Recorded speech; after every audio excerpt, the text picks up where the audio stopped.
You step into a Gucci store. The lighting is soft, the air smells faintly of leather, and there it is, the handbag that stops you in your tracks. The sales associate describes a $2,800 piece of Italian artistry, hand-finished by skilled artisans in Tuscany, carrying centuries of tradition in every stitch.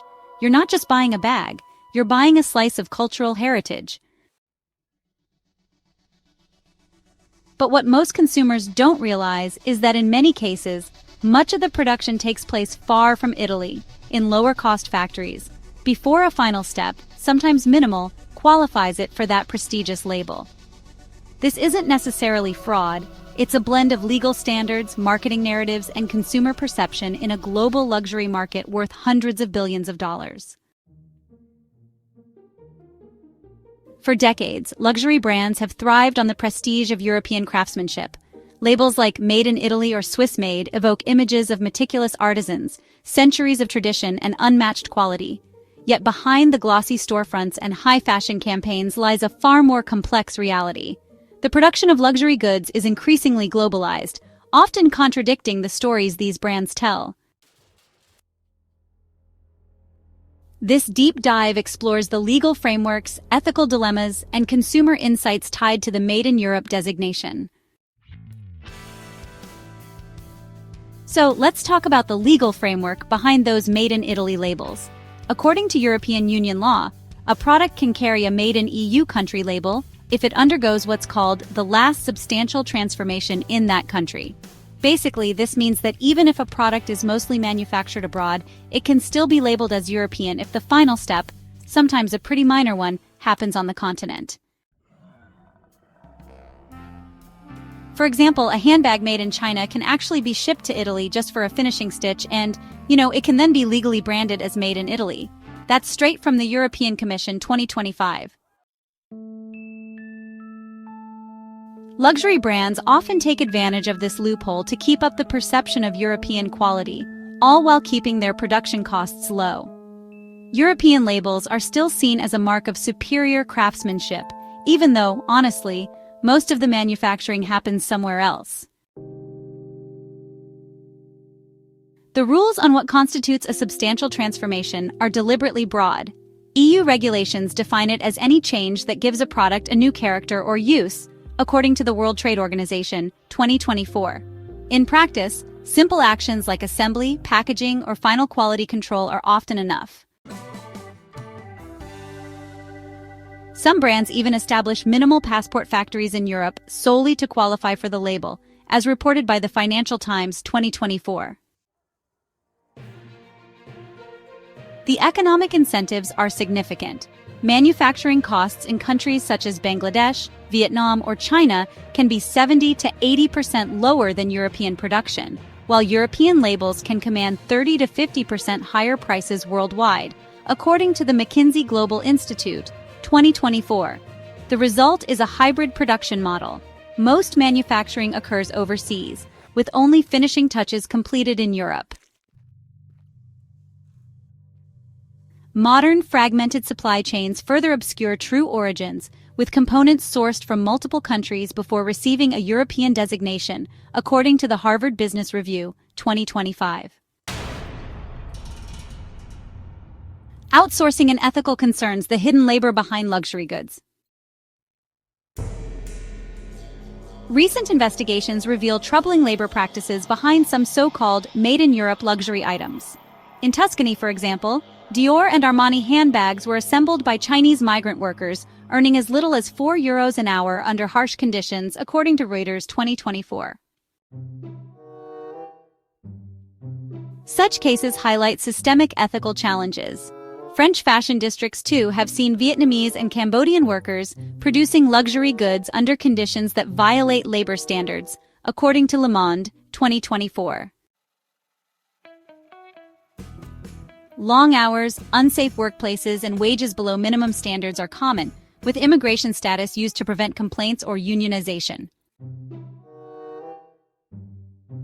Subcontracting chains further dilute accountability.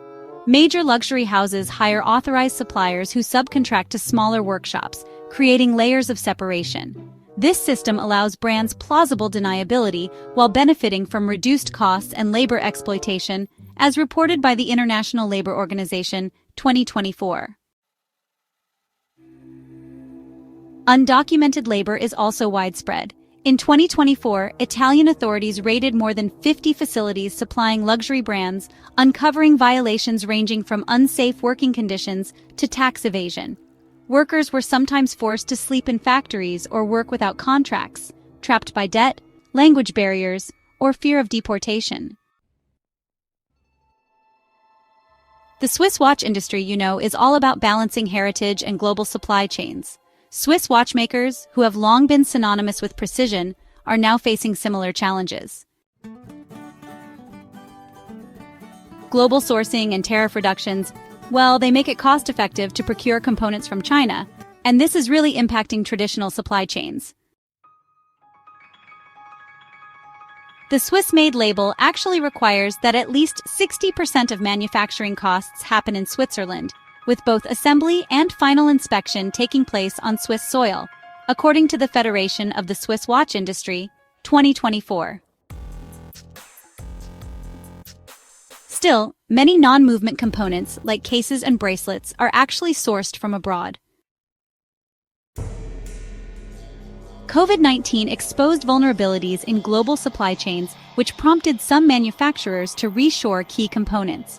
However, cost pressures still limit widespread adoption, as noted by the Swiss National Bank in 2024. So, emerging Chinese luxury watchmakers, who are producing really high-quality movements at lower costs, are now challenging Swiss dominance. This shift is actually forcing some brands to rethink their whole manufacturing strategies, according to Watchtime magazine 2024.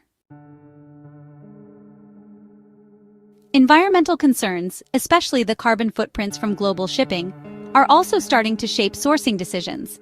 This is becoming a pretty big factor, as highlighted by the Sustainable Horology Initiative in 2024. European labels still remain highly influential. Studies show that Made in Europe can actually increase willingness to pay by around 35% compared to products without clear origin labeling, according to Consumer Research International 2024. So this really reflects associations with heritage, quality, and meticulous craftsmanship, even when, the reality may actually differ. Generational shifts are definitely amplifying the demand for transparency. Millennials and Gen Z consumers in particular actively seek information about supply chains and labor practices, and they use social media to scrutinize brands, according to the Deloitte Consumer Survey from 2024. Conscious luxury, which emphasizes ethical production and traceability, has now emerged as a key differentiator. Brands like Gabriela Hearst and Stella McCartney have built their reputations on ethical practices, earning consumer trust and, honestly, commanding premium prices, just as highlighted in Vogue Business 2024. Technology is enhancing transparency. Blockchain, QR codes, and augmented reality allow consumers to trace a product's journey, verifying authenticity while creating a competitive advantage for ethical brands, according to MIT Technology Review 2024. The path forward is clear: ethical luxury as a competitive advantage. Luxury is at a crossroads. Exploiting regulatory loopholes may bring short-term profit, but, reputational risks are mounting. Ethical sourcing, fair labor practices, and transparent supply chains are no longer optional. Pioneering brands like Cuyana and Everlane demonstrate that transparency and ethical production can actually be profitable, driving loyalty and even reducing returns, according to Business of Fashion 2024. The EU's proposed Corporate Sustainability Due Diligence Directive adds even more regulatory pressure, requiring companies to mitigate human rights and environmental risks, as noted by the European Parliament in 2024. Investments in European facilities, automation, and sustainable manufacturing allow brands to maintain ethical standards without sacrificing competitiveness, according to the LVMH Sustainability Report of 2024. Integrating circular economy principles, like designing for durability, repairability, and recycling, addresses environmental concerns while also aligning with the luxury market's focus on longevity and heirloom quality, as highlighted by the Ellen MacArthur Foundation in 2024. Ultimately, the future of luxury really hinges on reconciling tradition with transparency. Brands that succeed will not only preserve their prestige but also, build deeper trust with increasingly informed consumers. The path forward is clear. Craftsmanship alone is no longer enough. Ethics, sustainability, and authenticity are what define the luxury of tomorrow. Next time you reach for a luxury item, don't just trust the label. Investigate the story behind it. Scan for transparency, trace supply chains, and demand ethical production. By making informed choices, you can support brands that truly honor both quality and integrity and help redefine what it means to own luxury in the modern era.